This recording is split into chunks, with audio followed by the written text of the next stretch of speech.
Hello, hello, and welcome back to the Intelligence Mod Pod. As always, I'm Bobby, and I'm here to teach you everything I know about Dungeons and Dragons 5th Edition. Now, today I am joined by Dane from the Knights of D20. If you want to go ahead and introduce yourself really quick so everyone knows who you are if they don't already. Sure. Hello, everyone. My name's Dane. I'm, like Bobby said, one of the Knights of D20, and I play Killian, the human paladin, in our campaign Dion Rising. And on top of being a player, Dane is also a DM. So this is our second episode where we're going to have two DMs sitting at the table telling you everything that we know about this fun game that we play. So how long have you been playing D&D? How long have you been a DM? Tell us a little bit about that real quick.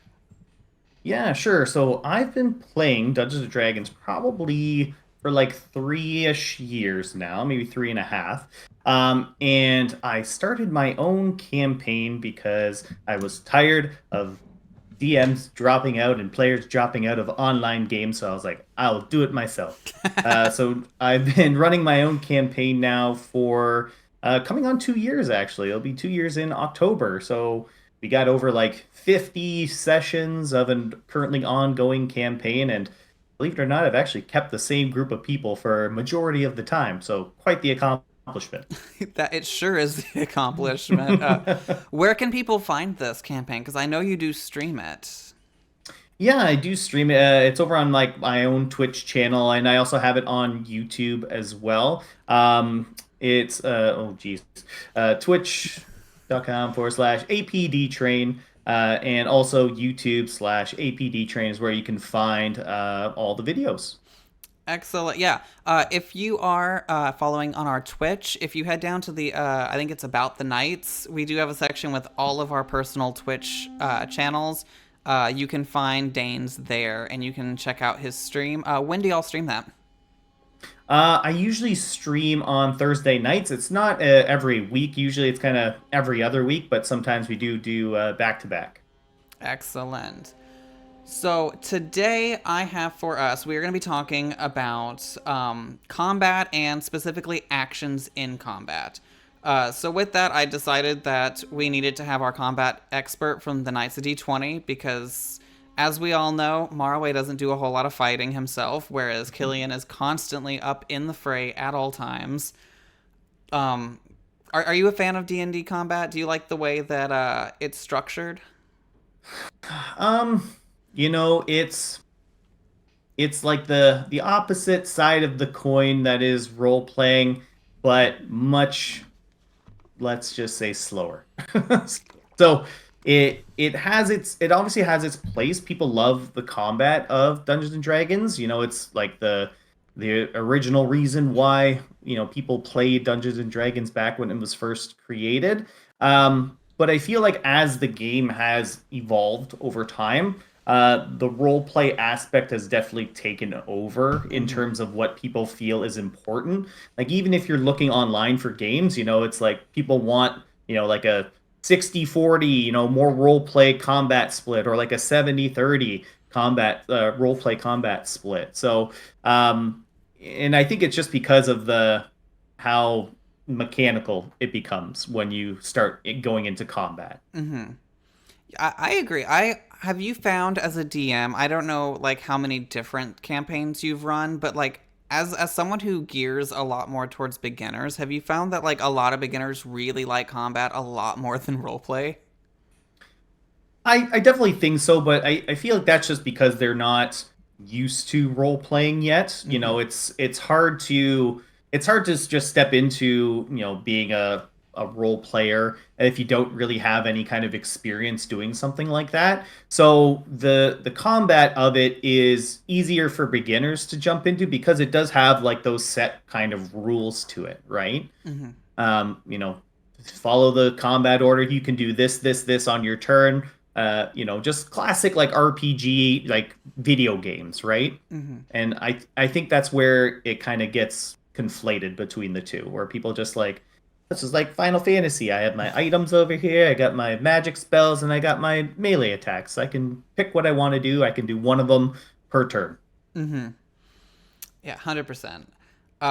Yeah, in my experience, I found about the same that a lot of new players like combat because it is like it's by the numbers. It's very much this is what it is. There's not a whole lot of interpretation behind it.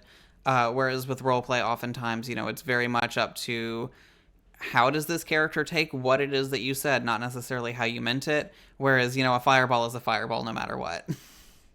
Yeah, and when I was first starting out, like I would find a lot of the most OP build and all that stuff, and it was only like pure combat. Like paladins is a perfect example. It's like how can you do 800 million damage in one round? Oh, paladin action surge as a fighter, blow up all of your spell slots in one round, and then sit there like a lame duck the rest of the time.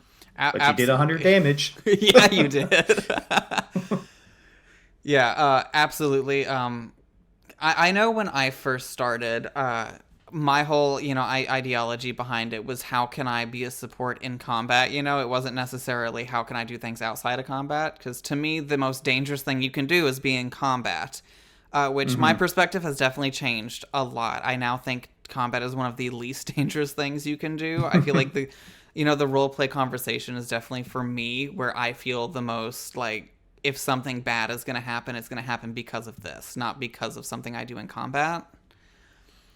Um, but as a whole, I think I like it. I think I like the D&D 5e format of it. I know there's a lot of people who don't, but I personally enjoy it. Yeah, I mean, at the end of the day, everyone wants to have the cool moment where their hero, cuts the head off a dragon or ends the lich's spell on the city and stuff like that, right? That's Mm-hmm. kind of the it's kind of the moments you like the moments you think back to, but whenever you talk to someone about a game, it's never like, oh, he rolled really good and he killed the guy. It's always like the role play moments that typically stick out more so. Mm-hmm. So with that, we're gonna get in and start telling everyone how combat works because while it's not necessarily my favorite part, and I feel like once you've been playing for a long time, it kind of slowly slips out of being your favorite. It's a very important thing to know how to do, because especially if you are a beginner, it's going to be something that comes up a lot, especially with newer DMs who aren't super prepared for in depth role play moments. It's definitely going to be something that you need to be ready for. So to start combat, as we start, we're going to need to get into our turn order because D&D 5e is based on a turn-based system. So to do so, we have to roll what we call initiative. Now we went over this in episode 1 or 2, I believe, and initiative is going to be completely attached to your dexterity modifier. So you're going to do one of what are they calling the new? Is it a D20 test that D&D Yeah, 2024 is calling D20 it? You're test. going to do a D20 test, which is rolling that D20, and you're going to add your dexterity modifier to it. Now, there are going to be a couple classes and feats or whatnot that are going to give you a little bit of advantage, but we're going to talk about those when we get to them. So for that, you're just going to roll it, add it, and then that order, starting with whoever got the highest down to the lowest, is going to be the order in which we go. Now, there are a couple feats that let you kind of mess with that a little bit. I know the alert feat right now is one that we've been seeing on the stream quite a bit. With I think Zada has been using it to Yeah. kind of rearrange the order how we see fit. Um, but I really like this system. I think it's fun. I think it's easy to grasp. I've seen a lot of TTRPGs where the turn order itself is sometimes difficult to get to. Um, Really like which ones? I really only played Dungeons and Dragons, so I don't know other so game modes. the one I can think of off the top of my head, there is this really fun one. And this one, if you like math and you like Pokemon, oh, what is it called? It's Pokemon TTRPG Unite, I think is what it's called.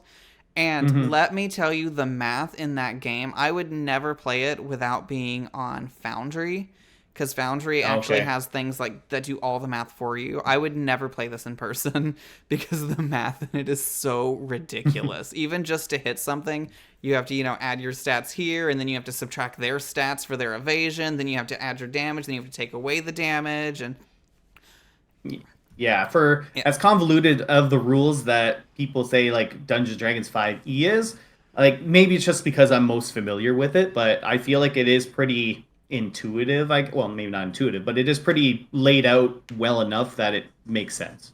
Yeah.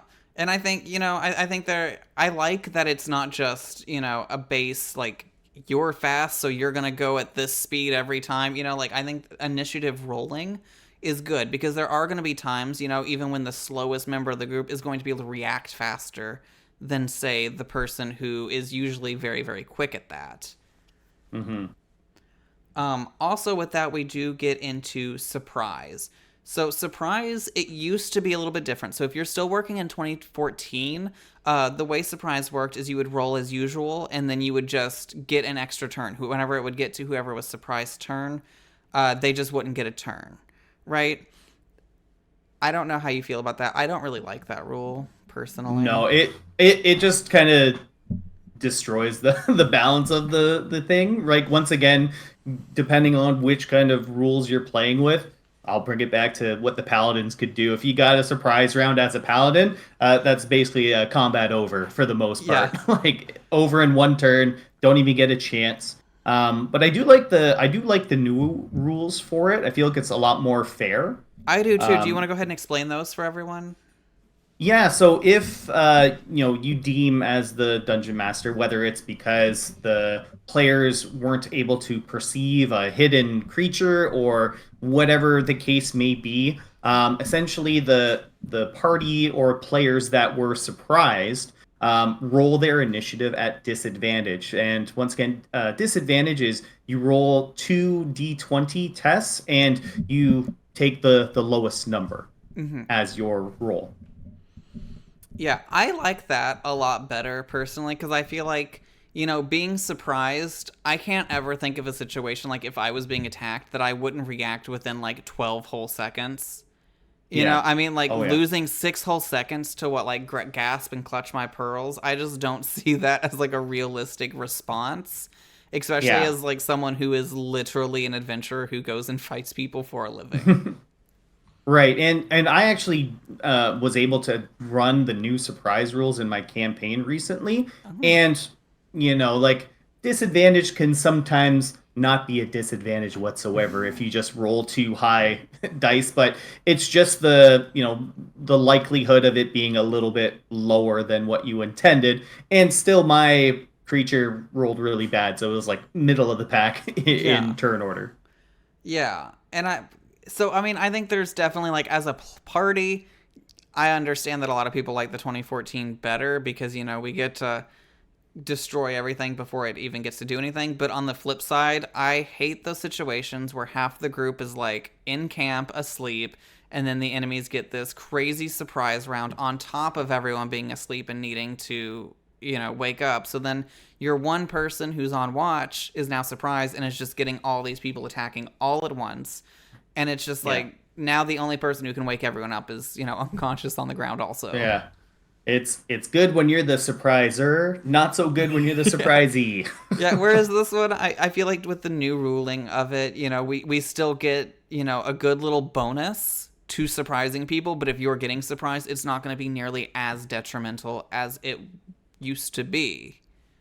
Yeah, because and it really depends on the type of creature that comes after you too, right? That makes the world a difference if you Right. get surprised and can't do anything. Listen, a surprise round where the big, tanky, meaty monster is running at you for its full surprise round, so it like doesn't even matter. That's one thing. But when a spellcaster surprise rounds you, that it to me is one of the most terrifying things that I could ever think of happening. Because I would much rather fight a big, meaty sword, wielding or big tooth bearing monster than a spellcaster. And them getting 2 turns before I get to react, that scares me a lot. Yep. Oh yeah. So now that we are in our turn order, so we've gone through, we are in our order, movement and positioning. How does it work, right? So almost any game I've ever played in, I don't think I've ever been in a situation where in a battle map you're going to have a grid, right? And each part of those grids represent 5 feet of movement. So whenever you are picking your species, you are going to get assigned a movement between 25 and 35, and that's just how many feet you can move per turn. This is about 5 to 7 squares, depending. Normally, our super short races are going to be at that 25 or 5 squares, and I think Zada's at like 35. I think Marway is also. So some I of think they your actually, well, like a lot of the new races, like with dwarves and gnomes, I think they got rid of the 25, right? I don't even did know if they? any are. Yeah, I think like dwarves are 30. I think gnomes are back up to 30. I think they kind of made everything 30. And then, Oh, at least for the 2024 races that are available, hmm, I think Goliaths are the only one that are 35. okay. Out of the new ones, at least. Yeah, I'm trying to pull it up real quick, but all I can find are the classes. I'm not so. Fun fact: if you're on D&D Beyond, looking at your brand new 2024 player handbook, um, and you have a hard time going through their little content glossary, you're not the only one. I'm not a fan of the way that they have structured it. I feel like it should be really, really easy to find the species, Oh yeah. and I don't know why it's not. Whereas, oh, I Looking could. at it right now. Very interesting design choices for them. So I'm actually just gonna leave the book and go over here to like if I were creating a character. They did, yeah. Gnomes are 30 feet. Yeah, I Good. think they Okay. just balanced everything, I'm pretty sure. I mean, I kind of like that because honestly, I feel like I've never played a gnome specifically because everyone is just gonna leave you behind. Right. You're all running together, and then you look over, and everyone is significantly farther than you. So excellent, yeah, awesome. Everyone is 30. Goliaths, I did just check, are 35. If you're still using races or species from 2014 or the any of the extra books that came out, those are still going to have a bit more variety in their movement speeds. But if you're using player handbook, and I would assume that moving forward, that's how they're going to do it. Is everyone's 30 with the exception of the occasional 35. The tall ones The can real move a little tall faster. boys, Hmm. or like I would imagine Aarakocra probably get more too, just They because can they'll have fly. like flight speeds. So yeah, so pretty much you're gonna be 6 to 7 squares that you can move at any given time. And that's like the usual, the normal. Have you ever had situations where the grid's not 5 feet? Um, Because I have, I mean, and it it's usually sucks. not. It's usually, at least for when I've done it, it's not for like my characters. It's like they're on like a ship or they're on like a vehicle that's like each square is like 30 feet, right? Just or however, whatever number you want to come up with for however fast they go in those 6 seconds, right? Hmm. Like that's the only time. But in terms of like people like flat on the ground, just walking, doing stuff, it's mostly just been 5 feet per square. So let me tell you about, in my opinion, one of the worst campaigns written by Wizard of the Coast, right?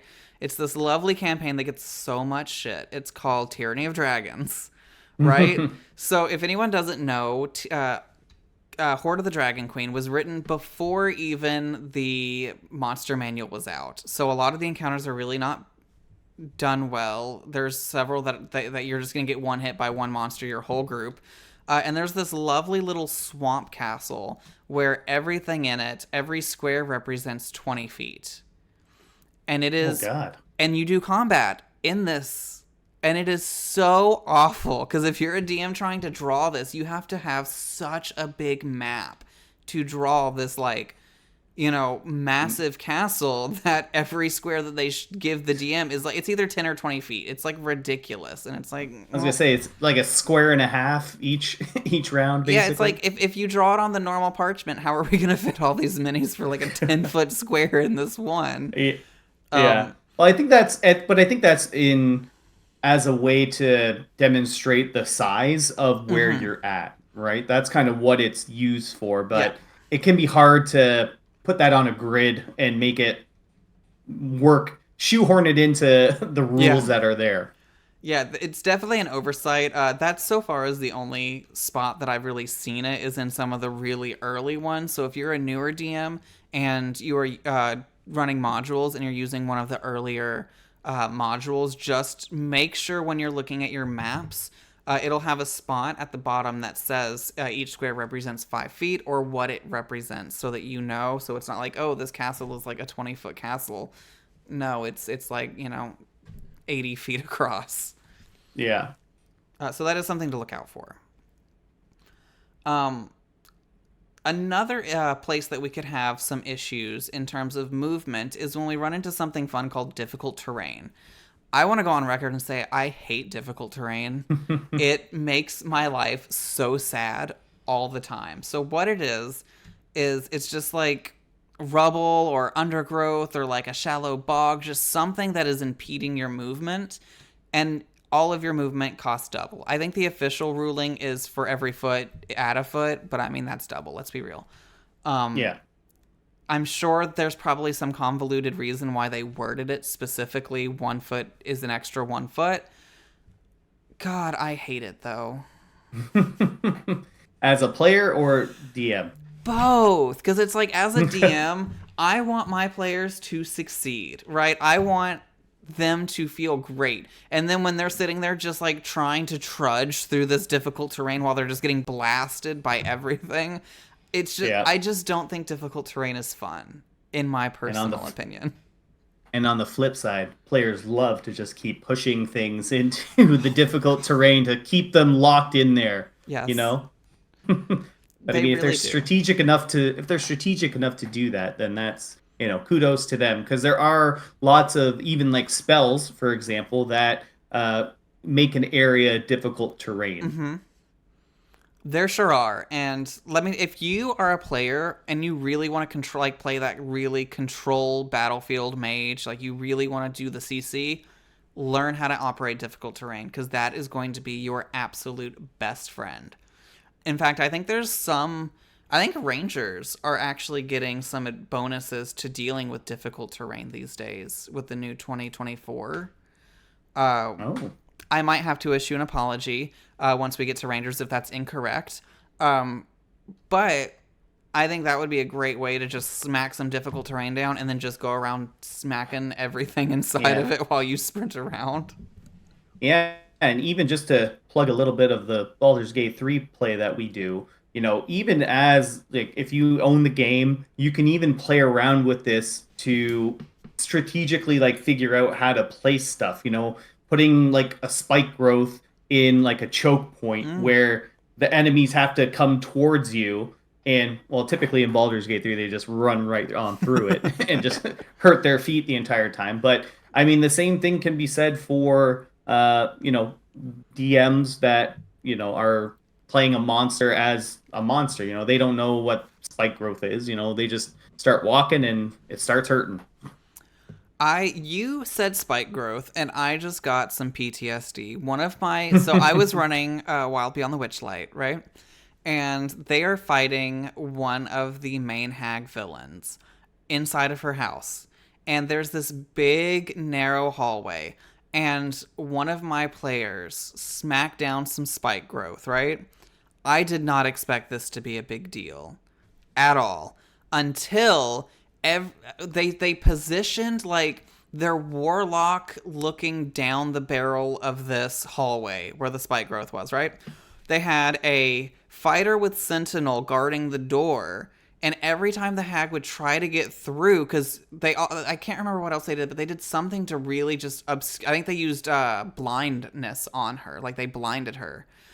Every time she tried to get out of this hallway, they would sentinel stab her into position, and then our warlock would repelling blast her back into the spike growth. And I have never in my life seen spike growth do so much damage before.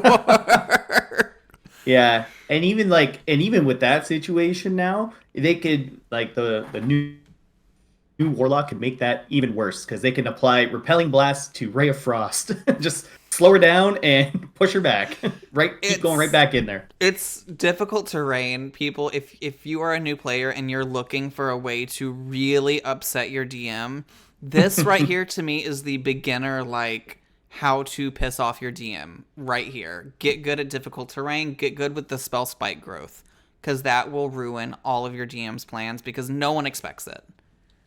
Mm-hmm. Um, Something else we can do in terms of hindering movement is dropping prone. So this is something that can, you can be knocked prone or you could just drop prone of your own free will. We talked about this last week with Robin, but we didn't really get into how it affects your movement. So whenever you drop prone, this is you being able to make sure that ranged attacks have disadvantage against you. So this is really, really good if you are up against, like a battalion of archers and they're all just trying to throw stuff. You can get down, start army crawling. Now, what that's going to do is it's going to cost you double movement while you're moving. So again, this is just like putting difficult terrain on yourself, kind of, but you're also not getting hit by stuff, which I think is really nice. Yeah, no, it's and even if I think we always try to put some real world physics, I guess, into the game, because and remember a round of your turn of combat is like 6 seconds, right? Yeah. So how long does it take you to kind of drop to the ground? Might take a couple of seconds, like a second or two, depending on how much you're equipped with. And then you're just able to move a little bit in that 6 seconds. So it kind of makes sense in that way, where it takes like half of your movement to drop down or get up from prone, right? And then away you So go. it might have taken half your movement to drop prone previously, but it no longer does. So dropping Oh, prone on your own actually costs no movement, but you cannot do it if you've already moved your full movement. So you okay. So can't it's got to move be like 30 feet and then drop. You have to, move 25 feet and then drop. But yeah, so it no longer costs movement. It does, however, cost half your movement to get up from prone still. okay. So that's still there. Yes. Now, if we put these two together, though, if you are prone and in difficult terrain, they did give us a lovely little every foot is an additional 2 feet. So this is kind of what, triple? Is that the Yeah. my So I blonde math doesn't work for me often. I'm just like this is the one situation where I'm like, oh yeah, for every foot it's two extra, instead of just yeah. being like triple. But yeah. So if we're kind of like measuring it out in terms of squares, right? Mm-hmm. So like difficult terrain, so say if you could normally move 6 squares, which it would be like a 30 feet if we're using a 5 foot per square grid. Difficult terrain, you basically have 3 squares of movement or 15. And then with this prone and difficult terrain, is it just like 1 square? Is that kind of the math there, I think I it's like guess? 1.5, maybe two, depending on if Okay. you've got the 30 or the 35. If you're feeling bad for your players, you give them two. If you're hating them, you just give them one. Yeah, I feel like in that situation, it'd be very dependent on what is causing the difficult terrain to me. Like if it's like a druid wood elf, who spent their entire life in the forest, I'll probably give the extra, nudge upward. But if it's like Seraphina in the forest, Yeah. girl, you're going 5 feet. Yeah, or like someone wearing like, and you can play it as like super heavy armor, right? Mm-hmm. Like plate armor, it's not really conducive to commando crawling on Yeah, plate armor. yeah, yeah. So yeah, that's how prone works. When it comes to movement. So again, half movement to get up, you have to have a little bit to get down. Next thing I want to talk about is something that doesn't really get talked about a whole lot. I don't really know many people who actually use these rules just because I think they get a little much for new players, and that's cover. So if you're following along with us, head over to the cover rules. There's 3 different kinds of cover. There's half, 3/4, and full. Half cover, you're going to get a bonus of 2 to your armor class and to dexterity saving throws. I feel like it used to be advantage to saving throws, but now it's just a +2, which I Hmm. like. I like that. Yeah, I don't think it would give, yeah, I think that's a better way of doing it. Just a flat, make the math easier for Mm-hmm. everybody. Um, so with this, this is given by a creature or an object that covers at least half of your body. So if you've got your best friend in front of you, you're using him as a meat shield, that's probably half cover. Unless, of course, you're like one of the smaller races or species. I'm Hmm. sorry. Um, again, I don't really think I ever see people use cover. As a DM, do you I use feel it a lot? I rarely do, maybe because I don't put a lot of places where people can take cover. But I feel like if you really want to have an argument during combat, throw someone who's using cover in there because it can be so convoluted in how you rule it. Because let's just here, we'll use the species Goliath versus a gnome, and there's half of a wall there, right? And Mm-hmm. it's like, well, it's only half cover, but I'm only like 2 feet tall, so it covers me completely. Is that Mm-hmm. not full cover? You're like, oh, okay, yeah, probably. And then the other guy's like, hey, that's not fair. I want to have full cover. What if I'm just like crouched down in a ball as a Goliath? Does that count? It's like you get into all these like just minutia details that just slow down combat, right? Yeah. I feel like back when there was like a disadvantage to playing dwarf and gnomes and goblins and whatnot, that would have been a great like counter to like, hey, I can't move as fast, but I get cover on a lot of different things. Whereas now, since everyone's the same, I don't really see an argument. Obviously the gnomes are still going to get that advantage because if you're playing with a DM, ask how big the wall is before you tell them what you're doing. Get a measurement because if you tell them you're doing Yeah, cover, they're going to change it on you. If they don't like yeah. doing cover, get the measurement first. Um, yeah, I don't really like cover. I don't use it as a DM very much. If one of my players specifically asks for it, sure, but I'm not going to go out of my way and be like, "Oh, is that cover for you? Are you getting in cover?" Like, no. Um, And three. like Oh, go ahead. yeah, go ahead. I was gonna say, and it really depends on like battle map versus theater of the mind too. Like Mm-hmm. and we haven't touched on that, but that's a really big part of it too, because some people don't run with any kind of battle maps or Mm-hmm. anything like that. So everything needs to be described. So if you're more often than not, it's the players that are going to be asking for cover in a lot of Mm-hmm. situations. It's like, is there a big rock that I could go behind and do something? And then you just kind of like, yeah, sure, it's over Mm-hmm. there. Yeah, so and then we're going into the 3/4 cover. Yes. Which I'm gonna be honest. I feel like it should be half and full. I think once you start Yeah. getting into 3/4, that's when your arguments with other players is gonna start. Is 3/4, but it's a significantly better, cover system because you're getting a +5 to your armor class and to dexterity saving throws. That's crazy. On top of any saving throw bonus you already had, or on top of, well, I mean, I guess your AC would already be the same, but still, like a +5, I think is really strong. Oh, well, that's Um, a free shield spell for nothing. yeah. Also, with that, you cannot be targeted directly at 3/4. I feel like that should be full.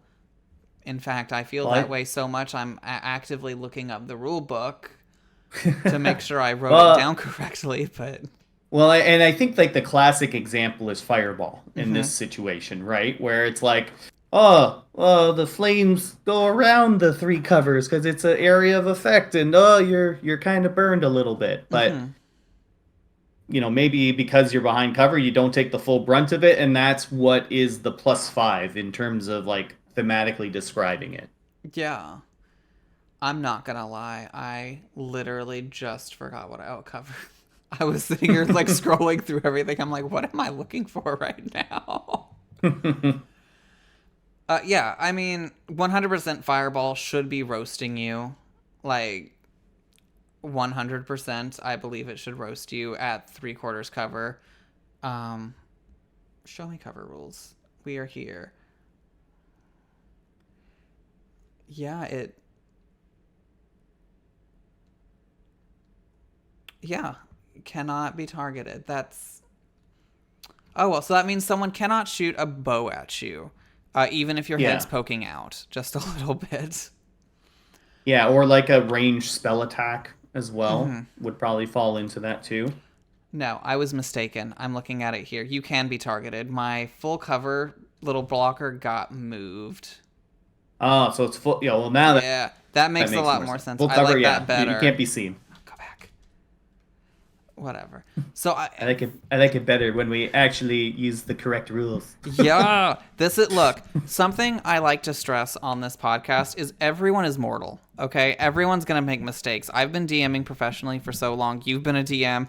We make mistakes. Your DM, when you're playing, is going to make mistakes. And when you, as a player or a DM, are playing, you will make mistakes. And it's okay, because that's what the book is for. We have references. We have, I think I said something stupid 5 minutes ago, and Dane was like, hold on, wait a minute.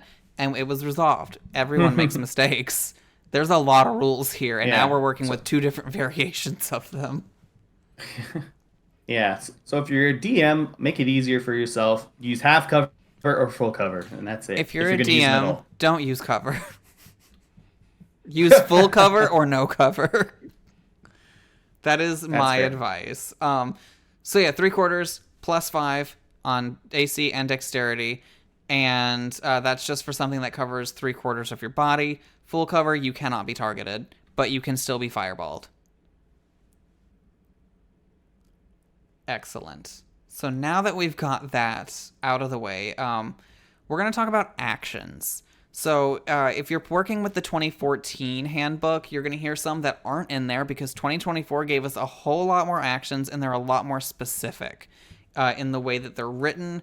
I would imagine so that you can't abuse the wording. Everyone here knows that I love abusing wording. When you're playing D&D, the way the wording is written is how you need to interpret it, and you can get away with a lot by knowing how things are worded. First up is attack.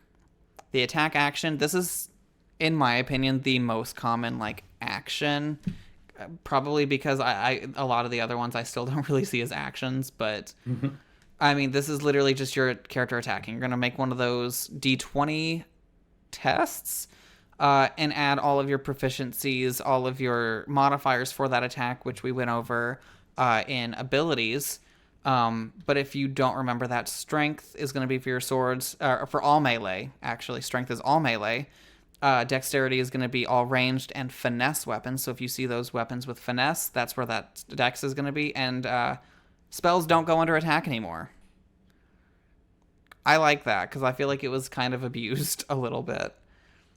Yeah. The wording was very touchy subject for a lot of people, right? Because like you said, a lot of people could abuse the way something is worded. So I do feel like they cleaned it up a little bit with the new player's handbook. Absolutely. I think... Listen, a lot of people give the new handbook a lot of flack for not being super specific, but I feel like there's a lot of places where they're a little too specific, so, to me, I'll let it slide just a little bit. So attacking, again, that is just going to be, you're rolling that d20 to see if you hit something. That is going to be your roll against the enemy's AC. Standard, you're going to do this 5 billion times unless you're a spellcaster. Quite literally 5 billion. And if you're a fighter, you're going to do it 10 billion because you're going to attack so many times every turn. Literally all you do. Everything you do is attack. The next one that we're actually going to go into a little bit is going to be dash. So the dash action, what that is you will use up one of your actions and you get to double your movement speed. So say you've got that 30. If you take your action and dash, you're going to get 60 movement speed. But again, it does take your action. So that is something to be aware of. I adore the dash action, personally. Love being able to run away. Yeah, I love just full-on sprinting away from danger. Sometimes we just get attacked, and you just gotta run. Players, don't be afraid to run from big, scary monsters. Not everything is meant to be fought. Yeah. And certain classes get these as bonus actions, which you'll touch upon a little bit later on. So a little bit easier to maneuver around the battlefield when you utilize the dash action. Mm-hmm. Rogues, we're looking at you. Definitely dashing everywhere. I think monks also. Monks now it doesn't cost them any key points to get. Yep, they can just run like the wind. I used to love... did you ever see those memes of Wanda, Scarlet Witch, from the Marvel movies? And it's got monk on it, and Doctor Strange is labeled as rogue, and she's like, when you dash, it's just a bonus action. When I dash, it costs the key points. Doesn't seem fair, does it? It doesn't seem fair. It doesn't. It's not fair. So yeah, this is how Uh, you're gonna get around really, really, really quick. Again, if you really need to run, if you've got attacks as bonus actions, which we're gonna get into a little bit more here in a minute, this is a great way to get into the fight and then attack with a bonus action, or do whatever you need to do as a bonus action if you have them. yeah.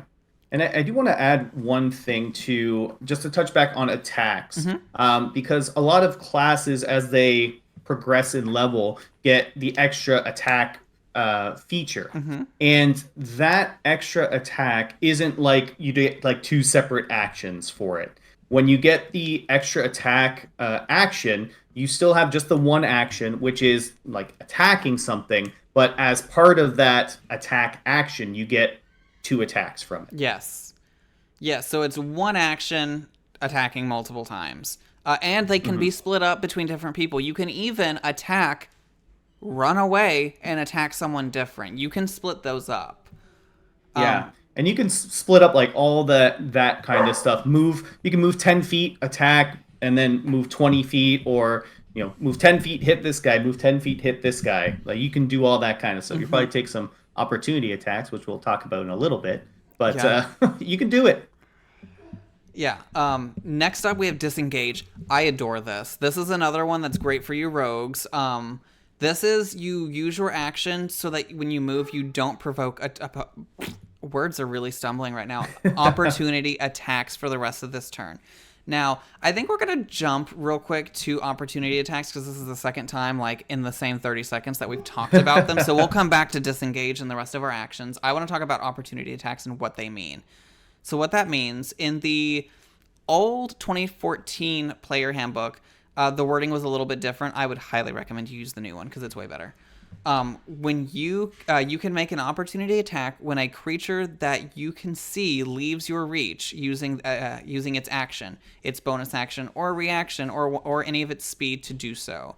To make the opportunity attack, take a reaction and make one melee attack with a melee or unarmed strike against the provoking creature. The attack occurs right before the creature leaves your reach. So what that means is if you're trying to run away or someone's running away from you, you just get a free attack if you want to. Well, it's not free, it's a reaction, but I mean, it's practically free. Yeah. Usually it's pretty free, and they mention the ranges in there because majority of let's say melee focused fighters or barbarians or rogues or paladins as an example, they might have a reach of 5 feet with their longsword, battle axe, whatever it might be.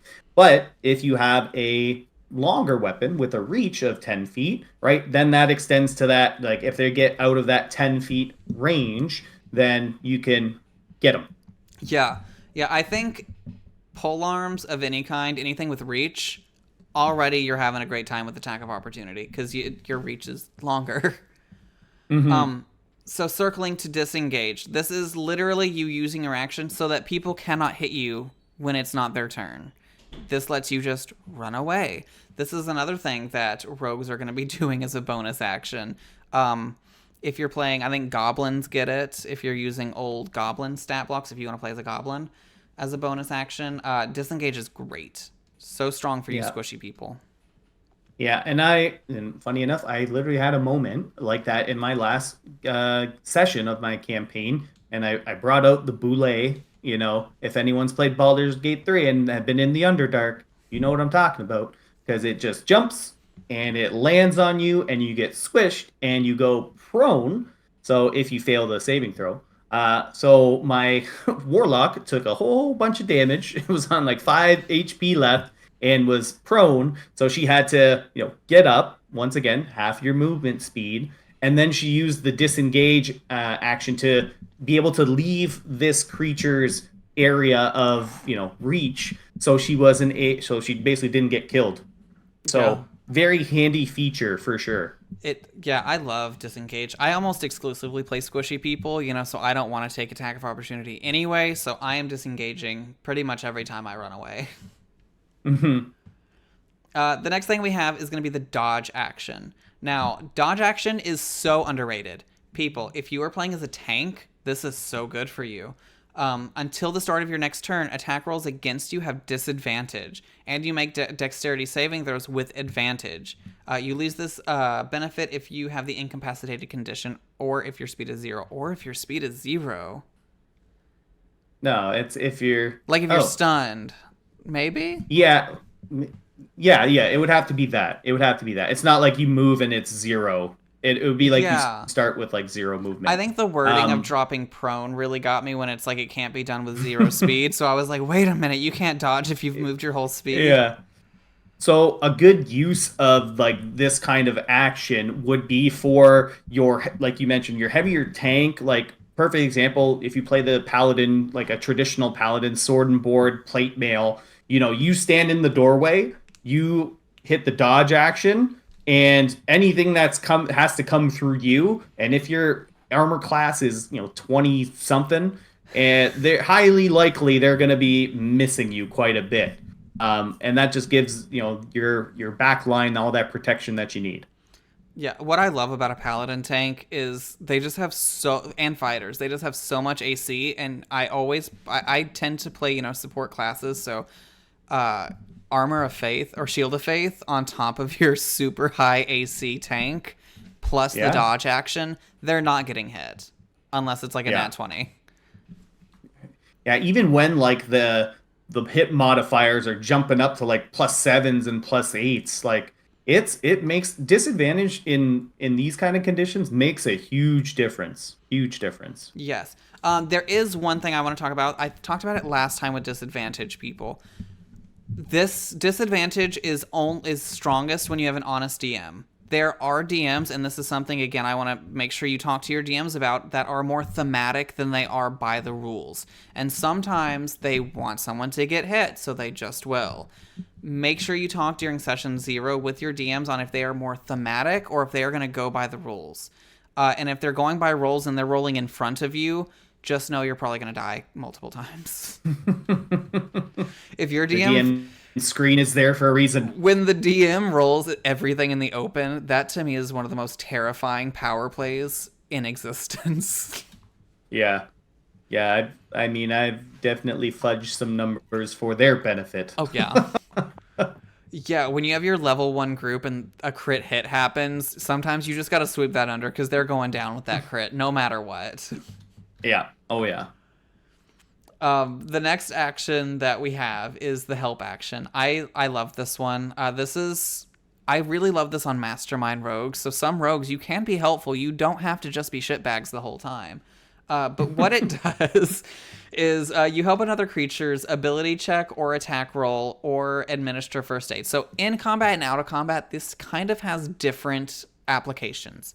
So we're going to talk in combat first, just because that's what, this episode is mainly here about. So in combat, if you are within 5 feet of an enemy, you can use this action to cause the next attack that someone is doing against that target to have advantage. So this is like you pocket sand or, doing some loud noise to distract them momentarily.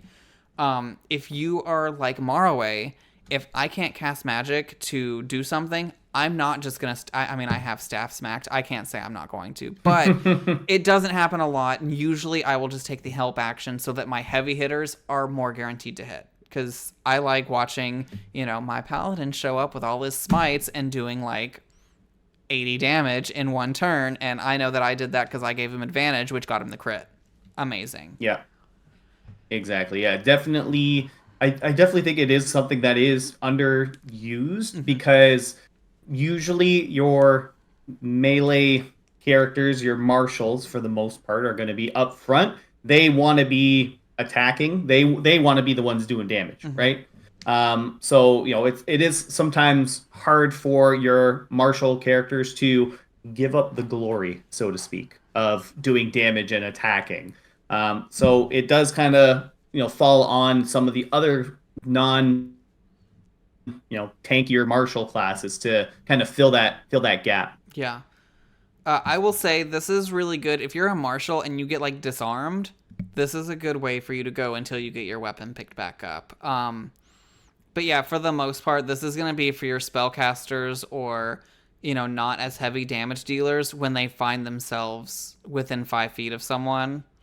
this is good to ensure that damage is being done. If you're like pretty sure that they're about to go down, I would almost rather do the help action and stay in danger than I would disengage and run away. Mm-hmm.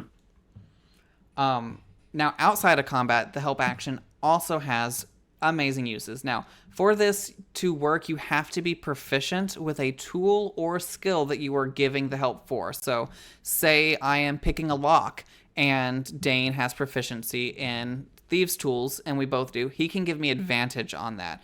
But say he's trying to, I don't know, remember something from a history book. He's doing a history check, and me being Morrowind, I am not proficient in history. So I'm not going to be able to give him the help action on that. I'm not going to give him advantage because I'm not well versed in it enough to help him with it, if that makes sense. Yeah, and once again, thinking of it like thematically or like in real life kind of situations. The lock picking thing as an example. The someone that's proficient in it has obviously done this before in their past. They can say, oh, do this, and you can, navigate this a little bit.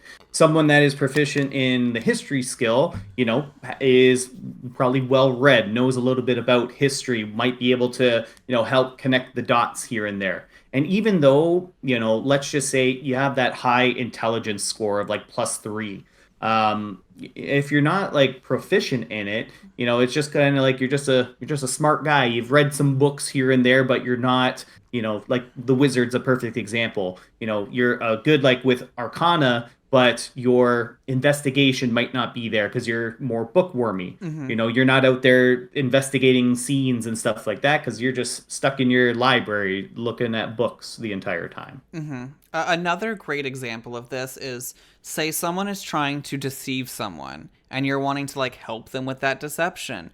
Just because you're very persuasive as a person doesn't necessarily mean you're good at lying. So that's another situation where just because you might be very charismatic doesn't mean you're going to be able to help them deceive someone because you're just not good at it. Yeah, and I'll just bring up standard paladins, right? You can probably be great at persuasion, but you don't want to be. You're not a deceptive kind of person, right? Like you're lawful good kind of person. So you're not that great at telling lies. You're like me. When I lie, I kind of like laugh to myself or smirk or like look away, Mm-hmm. even though I'm charismatic, right? Yeah, and there's a lot of ways that this can be very, very helpful to your group. Now, a lot of times the skills you're going to get proficiency at aren't going to be what your main abilities are going to be. So, for instance, say I am playing Morrowind, and I'm proficient in nature. That is an intelligence-based skill, and Morrowind is not the most intelligent. But if I'm proficient, the people who are good at it, I can make a little bit better at it. So it's not a complete waste to take abilities that you might not be the best at, because you can then help people who are the best at it. Yeah. Next action we have is going to be the hide action. So hiding, you make a dexterity stealth check. In combat, I honestly am not a huge fan of the hide action. I'll just be Unless honest. you're a rogue. I mean, This is for rogues. even still, I feel like, there's still that level of like, you just stabbed me in the chest and I'm looking right at you. Like, you've really, I'm in the middle of the field. One of my least favorite things, and it happens a lot with new players, and this is probably the thing I have to iron out the most out of new players, is they're just like, I stealth through this. And I'm like, they're looking directly at you. But I rolled a nat 20. They're looking directly at you. Like, yeah. And yeah, that's one of the big things that I talk to my players about. It's like you can roll a nat 20 you're not just going to be able to just run up the side of a 60-foot wall just because you rolled a nat 20. That is not how physics work. Yeah, the way I like to describe like the fact that ability checks, nat 20s and 1s don't mean anything on nat 20s unless your DM specifically says they do. But the kind of thing I tell people is you should not have a 5% chance to walk up to a king and say, I should be king, give me your crown, and then it happen. That's not, it doesn't make sense. That's not realistic. It's not even like realistic in a fantasy setting. Yeah. And in terms of combat, in terms of attacking and missing, then the rules state like it's automatic hit, automatic fail, like nat 20, nat 1. Outside of combat, once again, like you just described, it's very much up to the discretion. Now, yeah, the king's not going to give you his crown, but will he, make you a duke or a lord? Sure, I yeah, mean, but you're not going to upheave the the centuries of the family name just because like that's a very convincing argument. Here you go. see, I always say with a nat 20, he's amused enough that he's not going to execute you. like, Yeah, like if you're exactly. going up to a king and you're like, "Give me your crown," but as it pertains to hide, I think this to me is where cover can come in handy. If you're behind cover, absolutely make the hide action because they can't see you as well anymore. If Yeah, your wizard creates a fog cloud, absolutely. If you sneak, manage to get behind them, sure. yeah, But please, new players, do not just say I want to stealth every single time you're in any situation ever because it's not right. realistic. And for the new rules, for the 2024 rules, they also added in some kind of like benchmarks for what the DC would be. Now, me and Bobby were just kind of talking about it before we started recording about how we feel about it. Now, I feel it's okay for like that quick kind of math if you're not like going into super detail about everything. Sure, 15 and 15 will apply to a fair number of the other actions we're about to talk about. Like 15 is kind of the benchmark. Majority of rogues will probably hit that 15 for the most part, but a lot of other classes are not going to, and I think that's kind of what they had in mind Mm-hmm. for it, right? It's kind of like the classes that are going to be good at these things are more than likely going to pass them, Mm-hmm. whereas other ones are not going to be able to majority of the time. Yeah. So as he said, we were talking a little bit before we started recording, and my personal thoughts on this is that if I have the time to ask someone to make the stealth check, I have the time to roll a die, and I'm probably just going to do a contested check with you every time. I don't like this, like, their vision is only a 15 every time, no matter what. I'm not into it. Mm-hmm. For me, it'll always be a contested check, and again, read the Dungeon Master's Guide DMs. There's a line in there that says the rules are what you want them to be. So for me, Yeah, that's yeah. my ruling on it. And if you feel differently, if you don't want to sit there and do the contested every single time, these are great benchmarks to use if you don't want to be overloaded with a whole bunch of dice rolls. Yeah. And for DMs or players that are wondering, hide is versus perception or like even passive perception. Mm-hmm. The next one that we have, I really like that they made this its own like wording. Is the influence action. Now, I'm gonna be honest, I don't really see this happening in combat a whole lot. I could definitely see it happening, but I don't see this being like a main combat application action. But what it is you make a charisma, deception, intimidation, performance, or persuasion check, or a wisdom animal handling check after check to alter a creature's attitude. I could see this more with animals than anything else, personally. You could probably, well, once again, you, and this is all under the assumption that you're speaking the same language as whatever you are dealing with, Mm-hmm. right? And for like the animal handling, you could probably like act it out. You'd see it like, there's a wild horse and you're like, whoa, whoa, whoa, Mm-hmm. kind of like calm it down that way. But if you're, fighting some bandits, here's a good example, and you've killed like, or knocked out or killed like one or two of them, you can, to say, make a intimidation check to say to end the combat, right? Mm-hmm. Because anytime you're in combat, there's risk of characters dying or taking damage. So you can make like the deception, the intimidation, the persuasion to say, listen, you don't want to lose any of your other men. Get out of here right Mm-hmm. now. So that's kind of where I think it can come into play for the most part. Like, it probably wouldn't happen at the beginning of combat for the most part, but probably after you knock out one or two of the enemies, they Yeah. might be a little bit more keen to listen. Yeah, I think the reason that they've turned this into an action, honestly, is because there's so many instances where, players are like, "Can I say this to the villain?" And it's like, "Oh, I guess, sure, whatever." But this really gives it like it's an action if you are trying to make a check against them versus just, the bard getting to be so powerful because they can just free action, all of their persuasion, all of their intimidation, and then also still get to do actions. Yeah, and once again, DMs play around with this because you're not gonna convince, Strahd to like give up on whatever he's got going on just because you roll nat 20. You know what I Yeah. mean? You're not gonna intimidate a high vampire. Yeah, nat 20s again on skill checks are not instant success. And the reason for that, people, is someone who's highly charismatic is going to be able to get above a 20, right? I've seen bards pop in like 38s on their persuasion checks. So realistically, just because a fighter who has no charisma can't do it doesn't mean someone else can't. Yeah, you must have been talking about an eloquence bard. Listen, eloquence bard actually doesn't get that many bonuses. They just can't go low. But they don't get Yeah. bonuses to go super high. Just with my eloquence bard, the lowest I could roll was like an 18. Sue me. Exactly. Yeah. Which is exactly. another reason why if you're doing the influence checks in combat, that flat 15, if you have an eloquence bard, they will succeed every single time. Contest it. Make it contested or set it higher. Yeah, let's kind of talking about the DCs and stuff like that. Let's talk about the search one. The final kind of two there that they added.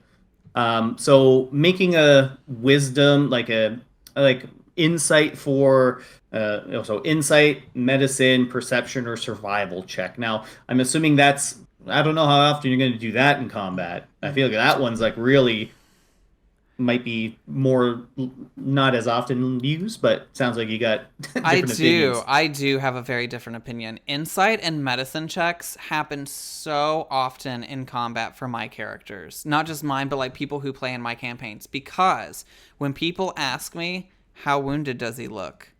Make a medicine check. I want you to roll to see how good of medicine you made it. Now they've just made it an action. I really don't think, though, this is going to sound like whatever, but I know I said influence, I would still do an action. I would probably still do a free action for a medicine check or an insight check, because I feel like that's like a quick glance. And insight also, if you're fighting someone who's like been charmed or been deceived into fighting you, this is a great way to, be like, oh, they don't want to be doing this. We might be able to persuade them to not fight us. So I think insight and medicine is great. Yeah, and they've also added in the bloodied condition, right? I don't know if you guys talked about that.